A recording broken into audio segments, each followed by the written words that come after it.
Willkommen zu dieser technischen Anleitung zum Dyson SV14. Wir sind Kelatos Informática, Spezialisten für technische Reparaturen. Wir holen dein Gerät direkt bei dir zu Hause ab, führen eine kostenlose Diagnose durch und schicken dir einen Kostenvoranschlag, bevor wir reparieren. Keine Anrufe, keine Fahrten. Wir befinden uns in der Calle Joaquin Maria Lopez 26, Madrid.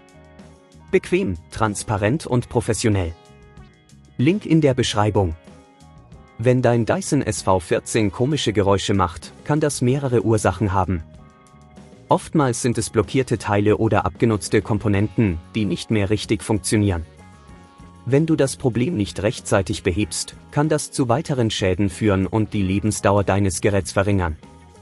Für diese Reparatur benötigst du einige Werkzeuge und Materialien. Dazu gehören ein Kreuzschlitzschraubendreher, eine Pinzette, ein kleiner Schraubenschlüssel und eventuell ein Ersatzteil, falls benötigt. Zuerst musst du den Dyson SV14 sicher öffnen. Stelle sicher, dass das Gerät vom Stromnetz getrennt ist. Beginne mit dem Entfernen der Schrauben an der Unterseite des Geräts. Achte darauf, die Schrauben an einem sicheren Ort aufzubewahren. Wenn du die Abdeckung abgenommen hast, kannst du das Innenleben des Staubsaugers sehen. Jetzt ist es wichtig, den defekten Teil zu lokalisieren. Höre genau hin, um herauszufinden, wo die Geräusche herkommen. Oft sind es die Bürsten oder der Motor selbst, die Probleme verursachen. Wenn du den fehlerhaften Teil gefunden hast, musst du ihn vorsichtig entfernen. Trenne die Kabel, indem du die Stecker vorsichtig abziehst. Achte darauf, dass du die benachbarten Komponenten nicht beschädigst.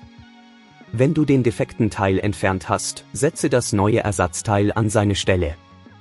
Stelle sicher, dass alles festsitzt und die Kabel wieder richtig verbunden sind. Wenn dir das an dieser Stelle zu kompliziert wird, denk daran, dass wir bei Kelatos dein Gerät zu Hause abholen und es dir repariert zurückschicken. Nachdem alles wieder zusammengebaut ist, schließe das Gerät und teste es. Schalte den Dyson SV14 ein und überprüfe, ob die Geräusche verschwunden sind.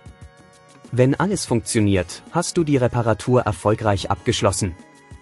Um zu verhindern, dass das Problem erneut auftritt, halte den Staubsauger regelmäßig sauber und überprüfe die Bürsten auf Verstopfungen.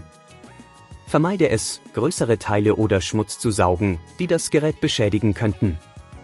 Wenn du kein Risiko eingehen willst, bei Kelatos holen wir dein Gerät ab, reparieren es und liefern es dir nach Hause, deutschlandweit. Link in der Beschreibung.